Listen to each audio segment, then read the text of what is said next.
Senate Bill 2038, where you can now remove yourself from the city ETJ if you're not utilizing any of their utilities. And so by doing that, I mean, it makes it easier to then develop.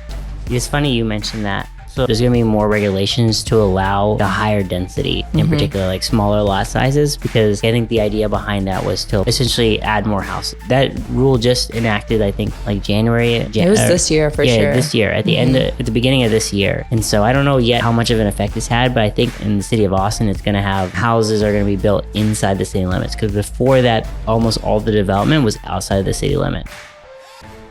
I'm your host, Vema, and today on the Texas Land Dealer podcast, we have Kaylee Sutton with Land Unlimited and Homes Unlimited. Awesome.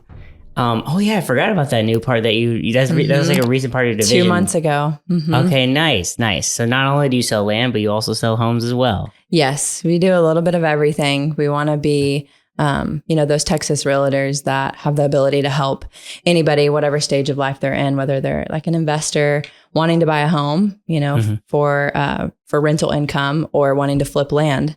Okay, nice. We might get into that, a little bit of that too. But our main focus is on land. And one of the things I'm always curious to ask people about is how they got into real estate. Because very few people go straight in from like college. Or most people have like a unique path, because it's not a typical path that most people go down in real estate. And it's also a path that like most people don't know much about when it comes to real estate. It's kind of like the Wild West. Yeah, no, I absolutely agree. Like most people in the industry are a bit older than me. I'm still in my mid-20s, and I actually got into real estate licensed right whenever I turned 21. But I knew I wanted to be a realtor at a very young age. Actually, whenever I was 13, I decided I wanted to do what my dad did. He's a very successful real estate broker up in Seattle, Washington. And so, growing up, I got to see his lifestyle and the freedom that he had. And so at age 16, my very first job was working for a realtor as their assistant. And from there, I went to Texas State, decided to pursue a degree in marketing. And my last semester at Texas State, I found an old job offering for a land developer and called them up. They didn't even know that they had that job post still up. They never actually fulfilled the position until I called like 3 years later. Okay. And I said, hey, I need an internship for this marketing degree. I have a passion for real estate. Can I come work for you? And they said, yeah, that's so weird that you're even calling, because we decided we wanted to hire an intern. So anyways, long story short, they were land investors. They had a very successful property management company as well in San Marcos. And that's how I fell into land development and sales. Okay, nice. So, but you didn't grow up in like the Texas area? Well, I did. I grew up outside of Waco. Okay, nice. Yeah, so I'm definitely still a Texas girl. Okay, good. We approve of this. Yes. I'm not from Seattle. My dad was stationed up there in the Navy. And so that's where he started his real estate career in Seattle, Washington. But I was born and raised down here by my mom in the Waco area. Okay. The story you have is really interesting, because people I've talked with in the past about real estate, most people stumble their way into real estate, and that doesn't seem like that was the case for you. You knew like early on, this is what I wanted to be. Yes, eye on the prize. That's exactly, my vision was very clear at a young age that I wanted to be in real estate, and I used, the few things that you learn in college from my marketing degree. I feel like that's helped me today be more successful. And just in general, I'm a very driven individual. So I knew once I got my hands, dirty with real estate and got a hold of all of the different possibilities that it offers you, that this was going to be something I stuck with. And because you mentioned it as early as 13, is there like kind of like a moment or something that kind of like made you decide like really put your focus on real estate? Because it seems like early you had like this is what your eye on the prize, like you said. Is there any like particular moment that kind of changed things to be like, okay, this is why I wanted to get into real estate? I think the moment for me was I graduated a year early from high school too. And I knew that life was getting real. Like I was about to move out.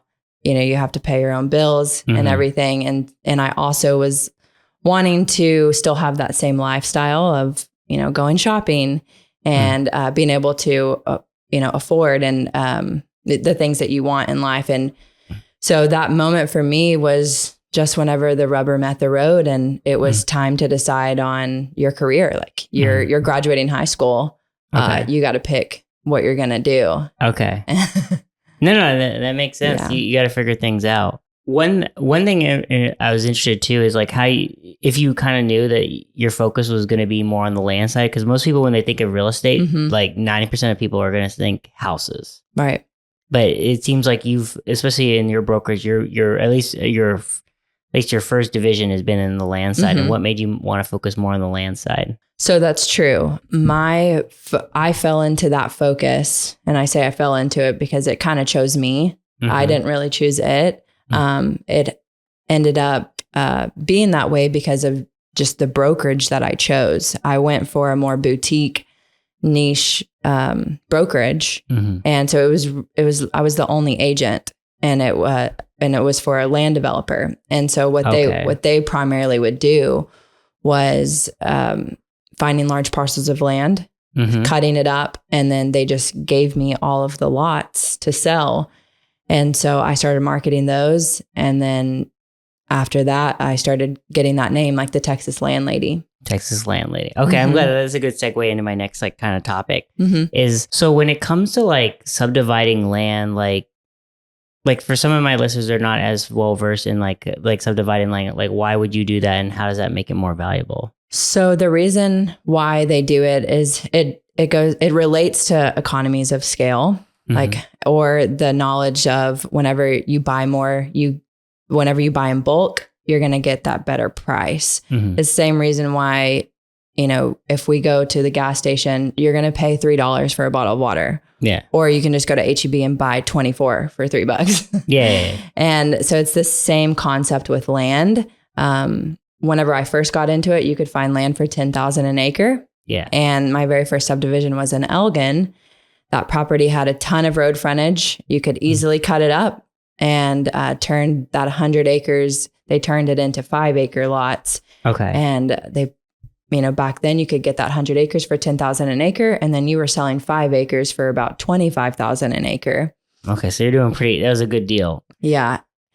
And that's why they just continued that process. It's once you have that checklist in front of you and you know everything that you need to do to complete that platting process, you can pretty much take that anywhere in the state and replicate it. Okay, nice. I mean, that makes a lot of sense. And like, I think there's someone who said this to me. Is like they want to buy at wholesale and sell at retail. Yeah, and that's essentially what you're kind of doing is selling. Yeah, you get a bigger discount at the like when you buy your larger acreages per acre. But if you're willing to cut it up and then go through the process with the county or with the city, then there's a lot more. Yeah. There's a lot more opportunity, at least to increase its value potentially. Yeah, absolutely. And we see it from, you know, that perspective, but I also see it from just helping somebody buy an acre versus 10 acres. You know, so I primarily work in the Lockhart area. So Caldwell County, and like right now in Lockhart, you can get an acre for approximately $150,000. Okay.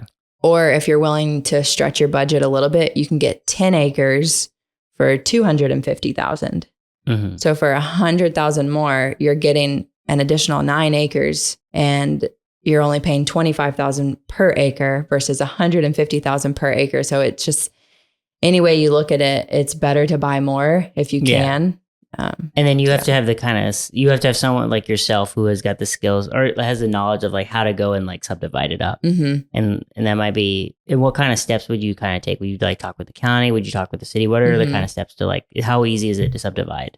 Yeah. So I always rely on other professionals, like a civil engineer that can tell my client like what is the best way to maximize the potential for this particular piece of land. So working with the civil engineer is typically the first thing that I do. And then I direct them to talk with the county engineer. And I won't go through the subdividing process for them. Okay. Because my main focus is on the sales. Yeah, I see what you're saying. But you know how to like get them to the right people who will then like guide them in the process. And so you mainly just focus on like just the sales side, but you kind of put them in the right direction and you have the right contacts to kind of like help them. And I can help them underwrite it as well. And I think that there's a lot of value in that too, because you don't want to invest in something that you don't think is going to do well after you get done going through all of the plotting process. And so I help underwrite by making sure that the comps make sense for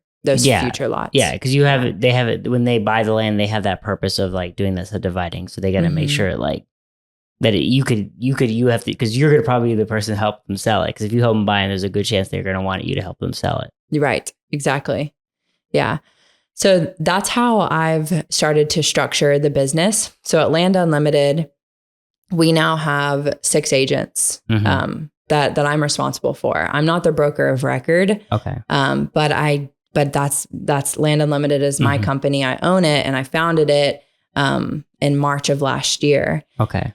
And the way that I've kind of structured it is I primarily work with the developers and the investors, going after like the land acquisition side, helping them find good deals to subdivide. And then my team of agents would be primarily the ones that are facilitating the sales and selling it to the end user. Okay. Yeah. So that makes a lot of sense, because it's like hard to do everything. It's very hard. And I've learned I have to say no, and I have to delegate more. But that's all, part of growing. Yeah. I mean, when you have a business, like you just can't do everything. And so you have to kind of work on the things that are they're kind of like harder. So like working with investors, looking at land and how to evaluate land is a very unique skill set. Yeah. And it takes time to learn that. And, you can, if somebody else can do the sales, then I would rather them do that. And then I need to focus on the things that only I can do, which is help the business grow and find different opportunities that'll benefit the whole company. Exactly. But speaking of which, when you're talking about like acquiring land, what are kind of like factors or things you look at land, and like what makes, other than like obviously the most obvious one is probably price. But like other than like price, what other factors do you look at land to see if it has like development potential, or like where you have the ability to subdivide? What are kind of like things that you look at when you're looking at land for acquisition? So the boxes that I typically check is location, making sure that it is within a distance, like from Austin, that people are willing to drive or live in, so they can commute. So location and the amount of road frontage that it has. Road frontage used to be the top of the list as from a level of importance, but it's no longer like that, because we've found different ways to get around not having as much road frontage. But you always pay attention to road frontage, location, and then the next thing would be utilities. Okay. We'd love for every subdivision to have access to a public water line, but if it doesn't, then we have new strategies that we've been successful with, shared water wells, or even pitching rainwater collection systems to people. And then the third thing would be floodplain. Yeah, that was a big one. Yeah, we get a lot of pushback. That's a big obstacle to overcome, and it's always an objection on the sales side. Yeah, the land itself has to be in a really good location, especially if a lot of it's in the floodplain, to be really considerable, because it's very hard, at least in my experience. A lot of people, categorize floodplain land with, you just can't use it. Like it's worthless, which I argue, but it is true. That's not the best place to put a structure, is in the floodplain. So it devalues the property. Yeah, it devalues it from like if you want to build homes or any type of structure, like you said, it makes it very difficult. So it's not that it's useless. It's just if you want for that purpose, it will be very difficult. Yeah. So typically we like to stay, 10 to 20%. If the property does have floodplain, we'd want to keep it like under 20%. Okay, nice. And then one thing I was curious about too, because you've talked about like subdividing. Have you thought about as well, or like you have your clients sometimes they like do development for like master plan communities, like some type of subdivision?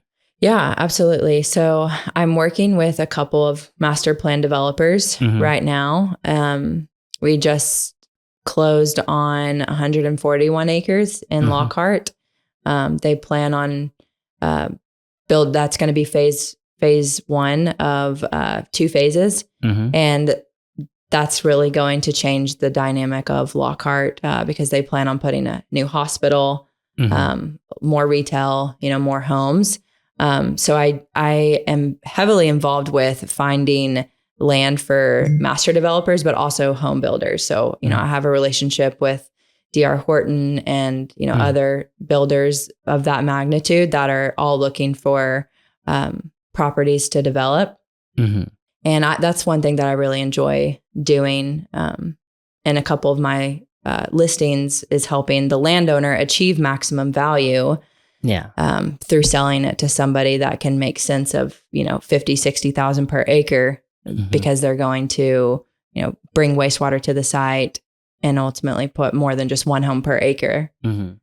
Most of those, so just to kind of understand your process a little bit with land, so some of your investors, do they do some of the they get it to like paper lot level where they just get it kind of, they've done some civil work and they've kind of like have the site plan and then they might sell it to some builder who will take it the rest of the way? You like almost have it to shovel ready, or is it more like the people that acquire that land are already builders and then they just go through the process themselves?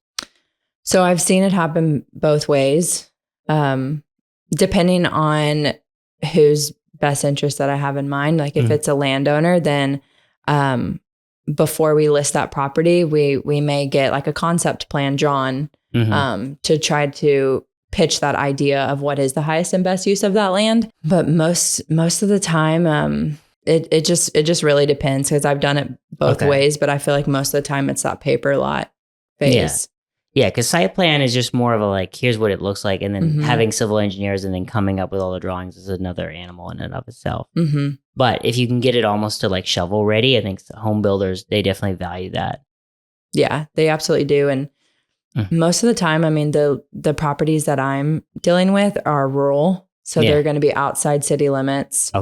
And they won't have access to the wastewater. So it's mainly just overcoming the water challenge. I see. Yeah. Because I think, the big things is, because if you do a home development, you got to have kind of like those 3 things. You need to have water, electricity, and wastewater a lot of times. You can maybe get away without wastewater sometimes, but it's difficult even then.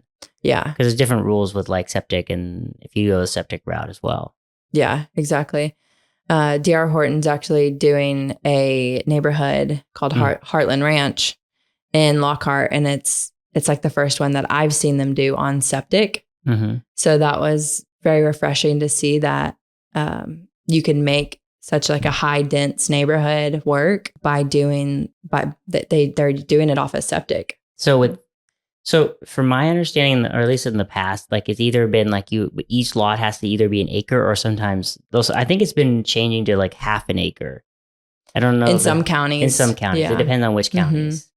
Yeah, that's true. And so that's how I've always operated is like if you're going to do septic, you're going to be limited to that, minimum. So you have a much larger size because of that. And so because of that, your unit count is a lot lower. So for a home builder, it can sometimes make the numbers not work as well. Yeah, definitely. So with that new subdivision, they put a shared septic system, and they made it work without wastewater. I was also going to ask if you can share like an example of like a value that you kind of like, maybe you don't have to say the specific numbers, but like share like a specific property, or share a story of like where you've kind of like you bought the property, did something to increase its value through like some type of land development, and was able to sell it. So I have a couple of good examples. I think this was 2019. Okay. So pre-pandemic. Yes, it was pre-pandemic. We found 54 acres Okay. And it had 2 sides of road frontage. Okay, both. Okay, 2 sides. Okay, Yeah. even better. Yeah. So whenever you see that, you get real excited. Floodplain, and it had water. Okay. And ultimately, we were able to get that property for $16,000 an acre. Okay. 2000. Yeah, that's a pretty good deal then. Yeah. That's a pretty reasonable. Yeah, that's like a good deal then. Yeah, for sure. And then it took about a year, to go through the subdividing process, and we ended up cutting it up into 19 lots. 19 lots, and they were how much each of them? Primarily, there was about 12 of those were 4-acre lots, like 3.5, 4. Okay, approximately. Okay. And then the rest of them are 1 acre. Okay, nice. But I just remember the 1-acre lots were going for $120,000, and somebody bought one, and then 2 months later they put it back on the market. This is when everything just like you felt like the market was increasing by month. And then they sold it for $150,000 for 1 acre, and all off of, you didn't have to do it. They didn't have to do any infrastructure. Oh, no infrastructure. So did each of these, so I'm assuming that each of these lots, they had like road frontage access. They did. Yeah. Okay. So you don't have to worry about making like, or even having space for roads or anything like that. Right. Yeah. They all had, this was Caldwell County. So you had to have a minimum of 150 feet of road frontage. Yeah. And so that's like a slam dunk deal. We wish that we had multiple of those. We've started to having to go out towards Gonzales County to find more of like the 15,000 per acre. Yes. 15,000 per acre is tough these days. It really is. You're not going to get that these days. No. Yeah, sadly. And then there was another deal that we did up in Salado. And the reason why I'll bring up this one is because in Bell County, they do allow you to do 1/2-acre lots. Okay. So in Bell County, this property wasn't even listed. It had 3 sides of road frontage, $10,000 an acre. And my client actually ended up doing just a loop through the property. So he did go ahead and build a road, but he was selling one of these 1/2-acre lots for $75,000. Okay, 75,000. Okay. Yeah, and he bought it for $10,000 an acre. Yeah. So I've seen exactly what you can do, like with flipping land. With you definitely do have to have some money. This isn't a type of business that you can get in without any money. Yeah, it's very hard, especially with land. I know banks, they don't look like at houses is very different. It's very easy to get a loan for a house because there's so many comps. And the banks feel comfortable with it. But land is very different because they don't have as good a sense for like what land is worth. So because of that, like bank loans are much harder to get. Absolutely. Yeah. I was talking to a lender yesterday, and so they typically they'll ask for about 40% down if it's just raw land that you're wanting to subdivide. And so 40% can be pretty steep. Yeah, 40% is very steep. I think that the cheapest I've ever seen is 20%. No, but that was like pre-pandemic days. Yeah. And if they do 20%, they may not allow the partial release. Yeah. And so the partial release is a key factor of making it all work. Do most of your investors, is that kind of their like intention is to is more on like from an investment side and figuring out how to like divide it up and flip it and then sell it, or are some of them more like farmers or ranchers that just want to buy large acreages for farming? No, majority of the business is going to be turning dirt into dollars. I like that phrase a lot. Thank you. I don't know if did you come up with that phrase or did someone else? Well, I think somebody like stole it. Okay. I mean, I've made posts about it in the future, but didn't really like run with it. So I don't really know who made it up, but it's catchy. Okay, it's a catchy term. I think I saw some posts that you had about it. And I was like, oh, that's catchy. Dollars into dirt. I was like, I like that. Yeah, that's kind of where we're focused. But at the same time, like the whole reason why we then created Homes Unlimited is because we still want to be able to help anybody, like whether if it's just like a farmer, a rancher, or somebody buying a home. Like we can still do it all. Like we're licensed real estate agents. Like we can help you navigate any situation competently. So that's where, and we do anything from Waco to New Braunfels. I used to say San Antonio, but San Antonio is a whole nother animal. I don't really want to play with. Okay, yeah. They've got they're a whole new beast. They got a different MLS. It's a whole different ball game. Yes, down there. Yeah, and their MLS is nothing like the Austin MLS. I have because I have one agent down there, and it's just very different. It's a very different beast. Yeah, because the Austin MLS is like really nice, and also the CTX one is like those are very similar in how they operate. They overlap a lot. So whenever you say you have an agent down there, like, are you also like, do you have a team too? So I have a small team. Yeah, so I have a small team of like 4 people. Okay, nice. And so I have one agent. Well, he really lives in like San Marcos, and that's his area. But he has clients that he services sometimes in San Marcos. So that's why I have like the Sabor access to MLS. Gotcha. But I kind of agree with you. Like San Marcos, we do very few deals there. It's just just a different animal. But I only have the A board or Sabor just because for just him specifically. Yeah, and I think similarly, like if you're going to be working with like inside city limits of Austin for sure, then like that's kind of all you really do. We're primarily working a lot outside of Austin, like going to these suburbs that we're seeing grow very rapidly because a lot of people are wanting to get out of Austin. Yeah, especially since Austin's grown so much, like even like the greater areas, all the surrounding areas are becoming a lot more, are just becoming more expensive or not. Yeah, they're becoming more expensive, and it's also like the only available spots now that you can get land or get houses at more reasonable prices. Yeah. So I like the aspect of we're creating opportunities for people that have that dream of moving outside of Austin, getting some land to build a house. Like that's really what we get to participate in, is helping create more opportunities by cutting up land and allowing more people to enjoy that dream. Yeah, you're giving them by cutting it up, you're giving people access to that land. Because not many people can buy like 20 plus acres of land, not easily. Yeah. But it's more accessible to buy 1 acre. And then also it's more affordable than they can work on putting a house on it, or you're opening up windows. Yeah. And an acre of land, I mean, you should be proud of that. Like an acre of land it's a sizable amount. For sure. Yeah, it's definitely a sizable amount. And I think one of the things I've learned is that a lot of like what really helps like cities or areas grows a lot of times is like developers in general, because they're the ones that a lot of times they're taking the risk. Because with any kind of like investment, you're taking a little bit of a risk. And you're kind of like not only with just like dividing up land, but like creating like homes or like things like RV parks or storage units, things like that. Like you kind of take a big risk.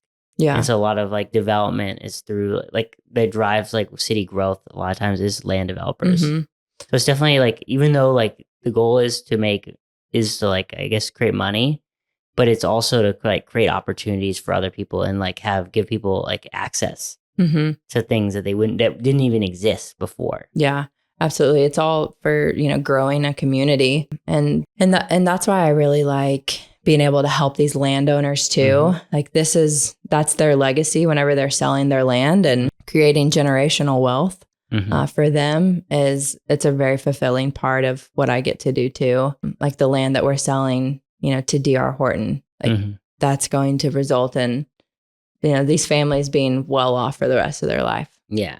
And not only that, you're giving opportunities because like D.R. Horton's going to essentially make like 300 homes or something out of that. And so there's like all these new families that now have access to this land, which is like, it's just like a good feeling. Yeah. Yeah. You're shaping like the way that this city is going to look. Yeah, exactly. Yeah. That's a good way to describe it. You're shaping how the city's going to grow on some level. Yeah, definitely. I'm curious too for like, because you talked a little bit about land investors. Like if somebody were to wanted to get started in doing land investment or get in this space as an investor, what are like some tips of like how they'd get started? What are the things they need to get, or like you said, you need some money to get in. What are kind of steps you need to take to be able to start buying land essentially? And like with like kind of like the intent of like doing some type of development of some kind. Yeah, absolutely. I think that the first thing I would advise somebody on is to like really focus on their mindset, having that growth mentality, and just being open to collaborating with a lot of people that have done it before. So you need to really put yourself like in that position of, okay, I'm a student of the game, and I need to be interacting with people that are, more successful than me. And I also need to be making sure that my mindset is in the right space. Like having a positive mindset is something that I've done. I have affirmations. And so it's to me, I think that you should really focus on where are you at with your mind? And then the second thing I would do is just knowing that you're not going to be able to do it on your own. You will have to, learn. And even if that means like you're not making any money, like just knowing that it's all going to pay off. So I think that that's important to bring up, because I think a lot of people get into this business thinking it's going to be easy or like quick rich almost. Yes. Or that, and get into it for like the wrong reasons, where they take advantage of people or they just don't go at it in a genuine approach. And so I think that your approach and just knowing that you'll need to give in order to receive more is something that you really have to be on board with. Like it, because if you think that you're just going to receive and never give any more value to somebody, then I don't think that it will. It'll fizzle out. So whenever you're getting started, you'll want to link arms with as many people as possible that are more successful than you, have a good mindset, and just be prepared for hard work. Yeah. Nice. Okay, that's an interesting kind of like way I was thinking of that, because I was thinking you were gonna say things about like kind of like you might need to raise this kind of money, or if like these are the people you want to talk with first. But I think you make a good point about like the mindset aspect of it. Like you have to be, it's kind of like you're in a new space, so you're gonna have to connect with a lot of new people, and then in order to get value, sometimes you have to bring value too. So you have to, like you said, be a student. Yeah, and you'll attract. Like I think that you'll attract the right people into your life whenever you take that approach. And of course, there's tons of groups that you can join, like Investor Underground, and like you can learn from a lot of people out there, and that's what you want to do. But you also like you have to have a good mindset and a good heart too. Yeah. You gotta make it like a kind of like almost like a win-win. Exactly. Otherwise it's gonna be tough. 'Cause I think, especially in real estate, it's a very relationship based business. Because generally, like so I think the reason behind that is you always take a risk. Even when you buy it from another person, you don't know like if they're gonna actually buy it or not, or if you do development work with a civil engineer, you don't know how they're going to. You kind of take a risk the very first time. So assuming that you do a good job, then there's a good chance that like there'll be a lot of repeat business, and you want to work with the same people because you've built trust over time. Because there's always there's a little bit of like the unknown when you're working with people for the first time. And so you have to, you want to make a good first impression so that you can continue to do business. And generally, if you've helped someone bring value to them, they're gonna want to reciprocate that favor in some capacity. Yeah, absolutely. And serving others too, in any capacity that you can, I think is important. So I'm curious, like in like kind of in the Texas area, do you have now that the election is over? Do you think there's going to be any big trends or any differences maybe in real estate and land development in the next coming years? I think affordable housing is still going to be a high trend. And how that relates to my business is we see people building barndominiums or putting mobile homes on their property because they can generally be a little bit more on the affordable side. And, I think with more of these companies that are relocating into the Austin area, that's going to, relate to more jobs and then more homes. And so even though it may look like there's a lot of homes on the market right now, they're still projecting that that's not enough. Yeah. And so we still have a housing shortage. And I think that they're going to just continue to build. They're going to continue to create jobs and more of these master plan communities to enhance our communities in general. And I think that that'll just kind of, that's not going to go anywhere. I just expect it to continue to exponentially grow. I think in particular, I think especially, I think one of the things that's going to change a lot is there's going to be more regulations to allow a higher density, in particular, smaller lot sizes, because to combat the shortages of houses, I think they're going to start allowing smaller lot sizes. I think especially, the city of Austin, they had that new kind of ruling where they're now allowing 3 units inside the Austin city limits. They're now allowing essentially you can have up to 3 units or 3 houses on a lot now. And they'll count that for any any type of residential zoning right now. And so I think the idea behind that was to allow people to essentially add more houses, because that's the issue that they're seeing a lot, that they were seeing for a long time. And so that's what they're trying to see. That rule just enacted, I think, I want to say January. It was this year for sure. Yeah, this year at the at the beginning of this year. And so I don't know yet if it's how much of an effect it's had, but I think what it's going to have is in the city of Austin, it's going to have more houses are going to be built inside the city limits, because before that, almost all the development was outside the city limits. Yeah. And then something else that happened this year was the Senate bill. I know that was the end of last year, I think. Okay. Senate Bill 2038, where you can now remove yourself from the city ETJ if you're not utilizing any of their utilities.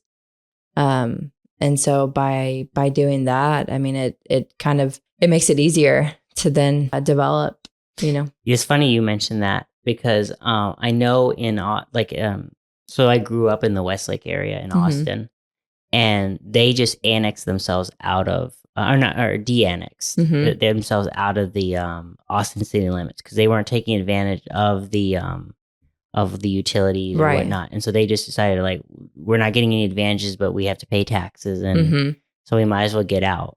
Yeah, and it probably pissed them off. Yeah, but no, I think it's good that they did that. Yeah, I think that's a fair thing. If you're going to be paying taxes, you should be you got to be providing something to the table, right? Otherwise, what's the point? Why are you paying all those taxes? Yeah, and they just, I mean, I've actually never done a deal with the city of Austin, just because everybody since I've gotten into real estate has said it's like a nightmare. No, it's true. It's So most of the land development that I've done is everything has been outside the city of Austin, and mostly it's in Bastrop County in particular. Nice. Yeah, Bastrop County is one of the ones that allows you to do half-acre lots. Yeah. So they're a bit more reasonable, although they're starting to feel like they've had some major changes, and they're starting to feel a lot more like Austin. So I have a feeling things are going to change there as well. But yeah, same thing. Well, what's happening is all of a sudden they're seeing how Austin's growing and what they're doing, and they're trying to kind of copy a lot of their same things. Yeah. So we'll see where things go.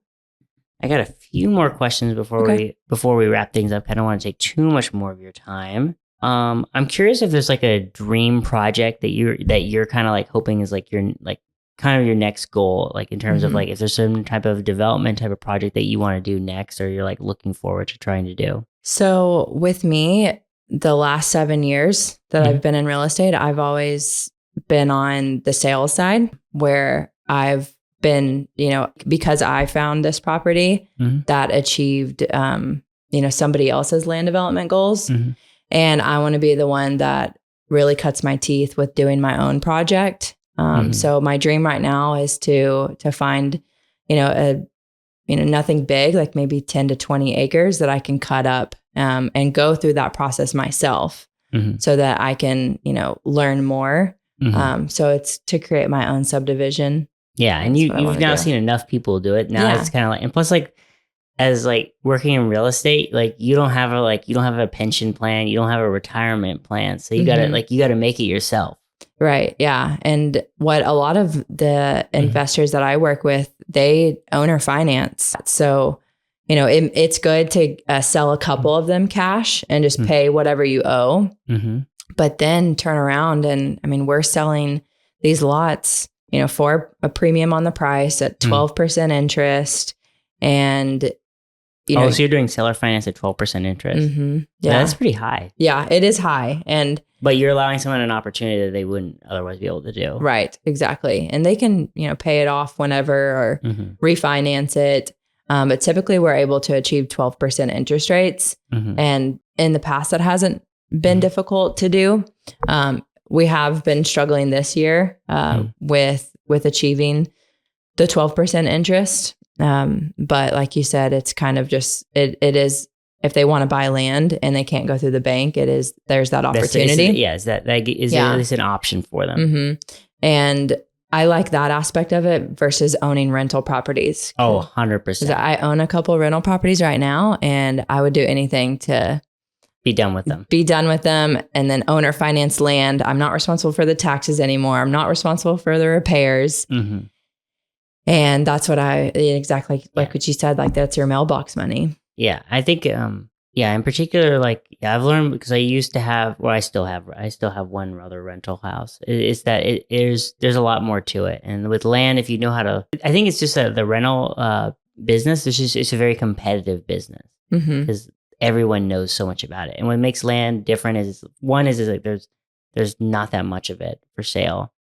And so and a lot of times the value is in the land, not necessarily in the house. Because generally as a house grows, value, it's not necessarily the house, the structure hasn't necessarily increased in value, it's the land underneath it. And so that's why it's a combination of there's so much competition for houses that almost anyone can buy a house, but not everyone can, even though you can theoretically anyone can buy a land, it requires more skill. So because of that, there's less competition. And so because of that, I think there's more opportunity. Yeah. And more opportunity too is where, I like Land Unlimited. We say that, land has an unlimited potential because it really just takes that vision, whatever you want to do, whatever your vision is, for that particular piece of land, there could be an unlimited amount of options of what you want to do. So that's why we really believe in the power of land and why it's an asset that you want to invest in and not just go into rental homes or stocks. You really want to be investing in land because it's going to appreciate and you can do a lot of things with it. One thing I was curious too, if you or maybe some of your investors, have they used land more for running some type of business? So an example might be RV parks, storage units, or even things like running a farm or something. Not really. Okay. No. I mean, this year, it seems like there's been more people interested in doing the RV parks and the self-storage. And so they're looking for land to do that. But not enough time has gone past for me to see it completed. Got you. Yeah. The reason I ask is I've gotten more into buying businesses, and I've started to see a lot more businesses that were more focused, where land is a big aspect of it. So they're using land for place for storage, or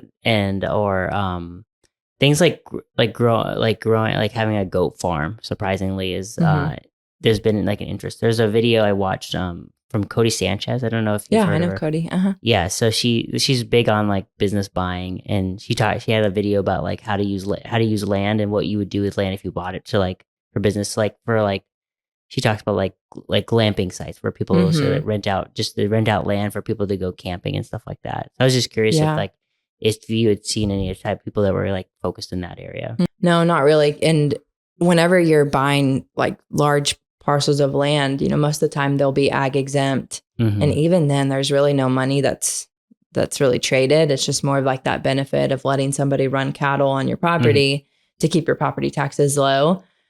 So, but I think lay down yards and some of those examples that you were saying, that's a great way to, if you're going to buy and hold a piece of land that's in a good area, that's where I think it's really valuable, especially if because you might have a certain portion of it that you could use for because a lot of times houses or a lot of land, they come with some type of house or some type of barnuminium, something Right. like that. And if it's fixed up, you can use it like for Airbnbs or a number of things potentially. Yeah. One of the things I was also really interested in too is like how you've because one of the things I think as a business owner is like it's hard to build a team, and I'm curious like how you've gone about like finding how you've been finding people and how you've been like kind of setting it up so that you were able to like delegate. So I have a director of operations, which is basically my assistant, and she's able to help me kind of leverage myself and do the things that only but that she could do too. Like if both of us could, check emails or respond to some Facebook messages, then I've been delegating more of those things to her. So I really had to write a list of everything that only I can do. Like only I can talk to a client or meet a client face to face. And so I've started to divide the business up really based off of setting systems and processes up in place that I could train her to do. And I'm able to stay as like the face of the company. And then with recruiting all the agents that I have, it's just come organically. I think people see my signs a lot of places and just see me marketing on social media, and they see that I have a lot of listings, and they're just attracted to that, and they want to know how. They see that you're successful, so they're like, let me figure out what she's doing. Yeah. So everybody that I've is inspired by selling land, and the way that I've set up Land Unlimited is by providing a lot of support for agents, and we cover pretty much everything. Like there's no monthly fees. The commission split's a little bit higher than your traditional brokerage, but that's because they're having me as their mentor, keeping them motivated, and I just foster that environment of I'm here to support you.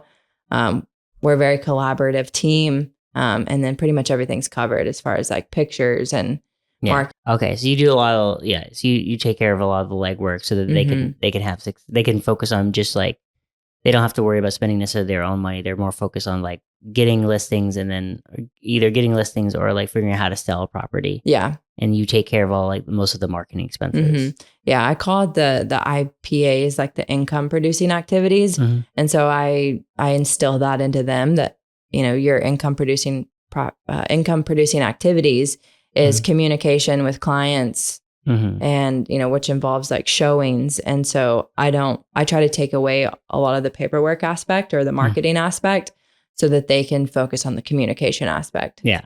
That's a big part, is the communication and negotiation aspects of real estate. Yeah. And so that way you don't have to work on the administrative tasks. Right.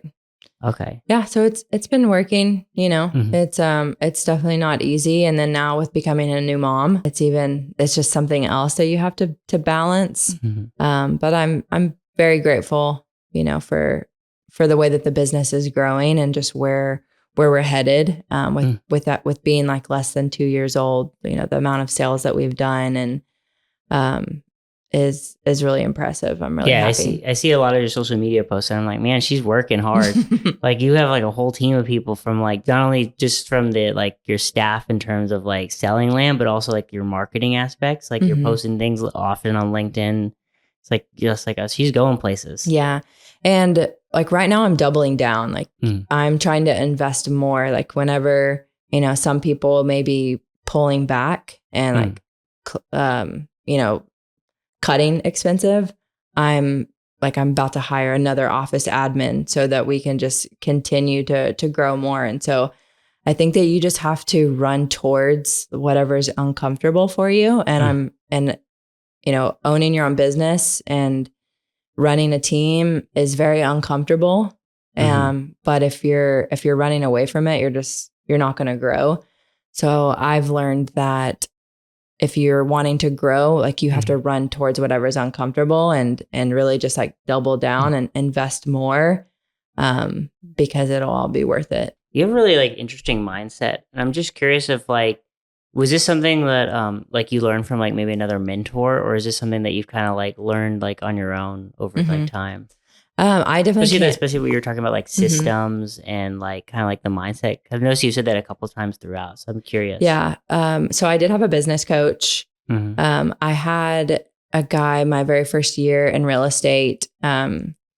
He like, just like anybody, you know, you're getting into the business and you have no experience. And so he gifted me with a business coach for 1 whole year. Okay. And so he was investing in me because he looked at me and he said, you have a lot of potential, but I want to give you a little bit more support. And so that same business coach that I was introduced to in 2018, I still have to this day. Oh, wow. Okay. So she's really turned into like my life coach, my business coach, my everything. And she and I, like, we go deep, you know, we go into, you know, what our brains are really designed to do. And what our brains are designed to do is keep us comfortable. Yeah. And so if you know that about yourself, you know that, you know, that's why it's hard to get up in the morning is because like your brain is working to try to keep you comfortable and keep you feeling good. But what happens whenever you are more disciplined, you really dive into you know, what you really want, you put actions in place, you know, to get what you want, you see what happens. And so like affirmations were really big with us. Like I would write down, you know, how much I wanted to make per month. And it would be a very, very scary number. And I would tell her like, I don't think I can do this. And I remember her saying like, if your dreams don't scare you, they're not big enough. And so that's really molded me into who I am today, because I had somebody that like really taught me, you know, that it's like, if you want to get to, if you want to grow your business, you really kind of have to do less. Whereas like a lot of people think, you have to do more and more and more if you want to grow, but it's actually like less is more. And, there's, you know, a lot of authors out there. I've read a couple of books. I'm not a big reader. I just have her just like talk to me. That's funny. It's funny you say that, because I've learned that like as I've gotten older, I read less and less self-help books because it's more about like you got to take like the action, and like it's like you can read so many books, but if you just read it and you don't ever take action, like it just doesn't stick, or it doesn't like you don't embody that principle, even if it's good, even if they're good ideas. Right. Yeah. So yeah, it's really, I think that's so it sounds like the business coach has really like made like a big impact on how you run your business, and not only your business, but how you like view the world and how you operate essentially. Like you have like a different operating manual now. Yeah. I definitely take a different approach, and it's worked, you know, and I really enjoy what I'm doing, because I'm, you know, I feel really connected with what I'm doing each and every day. I really love it. It's a passion for me, and I like sharing my passion with others. There was one more last question too I was going to ask you about that it was like I forgot about completely. I'm curious of like along the way, has there been any like I guess like if there's been any mistakes, especially like with like land investors, are there any mistakes that they make that you try to like help them avoid, or like things or just mistakes in general? I guess like, is there common mistakes that like land investors make? Yeah, there are some common that's what I'm mistakes. Trying to say. No, that's fine. I was like, we could go either way with this question. But the most common mistake that I see is buying the property before making sure that you've done all of your due diligence. I see. They get hasty. Yes. Yeah. I've started to sell a property before that didn't even have electricity. And I was like, oh, that was something that we should have had a conversation about, or at least make sure that's known. Yeah. And so like, again, just making sure that you're well aware what those, the county ordinances are going to be, because they do change them all the time. Yeah, they do. We used to be able to put a ton of flag lots on a property in Caldwell County, and now you can only do 10% of your yeah, that's like in Bastrop they're doing the same thing too, where there's only 10%. It's really killed a lot of our subdivisions. Yeah, I've had it's been painful. Yeah, so making sure that you get through at least a preliminary phase before you decide to purchase it, and like you're well aware of what the utility challenges are. That's just really it. You know, I think that I can't think of any other like challenges that I've come across that,